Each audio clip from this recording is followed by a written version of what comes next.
Hello po! Ako po ang inyong PWD, but never a disability, na Idarna, your online doc.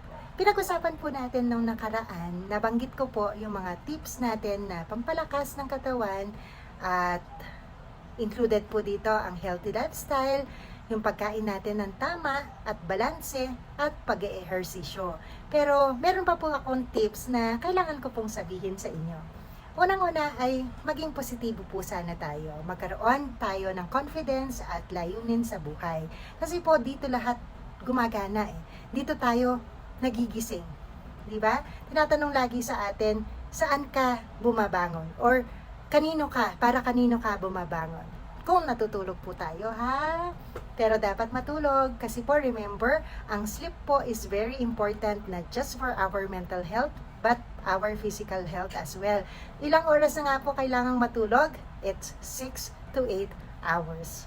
So, kung matataas po ang cholesterol nyo, ang triglyceride nyo, I think it's now the time na i-prioritize po natin ang health natin. Lagi ko po sinasabi sa mga pasyente ko na dapat unahin natin ang sarili natin, no?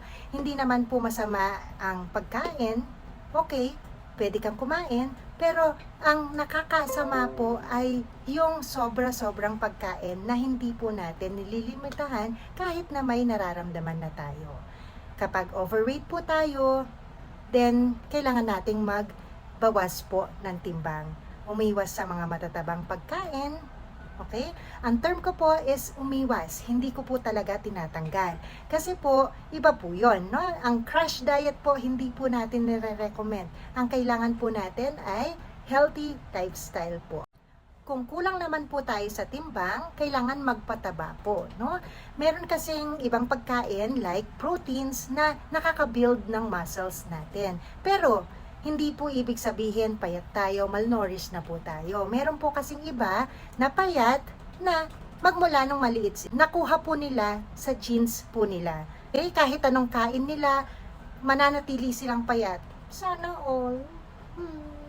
Pero, nevertheless po, lahat po kailangan healthy lifestyle pa rin po. No? Mag-siesta rin po or magpahinga. Kahit na 15 minutes lang na pahinga, pwede na po yun entire day. Para at least, ma-regain po natin ulit ang strength natin, ang pag-iisip natin, at maging maayos po lahat. Magbakasyon din po. No? According to studies, traveling is one way of self-care and it's one way of rejuvenating our senses. Pero syempre po, pag hindi naman po kaya, huwag na po tayong magbakasyon dahil stress lang po yon pagbalik nyo. Alam nyo bakit? Tatanungin nyo po ang gastos nyo, bibilangin nyo lahat ng ginastos nyo. So, pwede po kayong magbakasyon actually sa labas po ng bahay or ang sinasabi ko po is take a breather. Ang breather po hindi naman po kailangang magarbo. Actually, kahit na lumabas lang sa bahay or magpahinga, pwede na po yon. It is considered as a breather na po. Of course, kung kaya nyo naman po, edi go po tayo. Okay? Wala pong pakialamanan sa mga pupuntahan po natin. Magpaaraw din po sa umaga. Ang morning sunlight ay nagbibigay sa atin ng lakas sa katawan. Kailangan din po natin ito araw-araw. Pero once pumatak na po ng 10 p.m.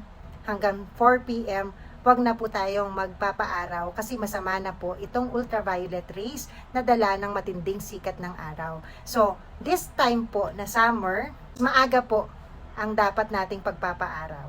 Okay?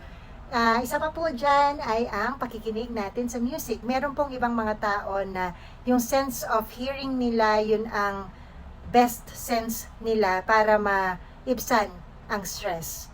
Pwede po yun, makinig po tayo ng mga paborito nating music na nagbibigay sa atin ng sigla.